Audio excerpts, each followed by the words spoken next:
How to fix login problem in Instagram PC. So if you want to fix the login problem in Instagram PC, then what you need to do is first you need to open up your browser. After opening your browser, you need to just go with the upper right, which has that three dots. So if you're not using your Chrome browser or if you're using any other browsers, then you can also go with that browser and go with the top right, which has that three dots. And you need to just go with delete browsing data. You'll have delete browsing data in each and every browser.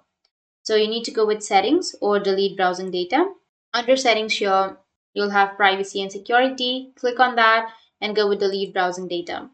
And here you need to select advanced, and under that you need to go with time range, and you can select all time or 24 hours, 7 days or 4 weeks. So I'll select all time. After that, go with delete data, and it will delete all of the browsing data. After deleting that, now you can go back and search for Instagram. Go with www.instagram.com and try to log into your account, and you'll be good to go. So that's how you can fix your problem. And if you have any questions, feel free to comment below. Thanks for watching.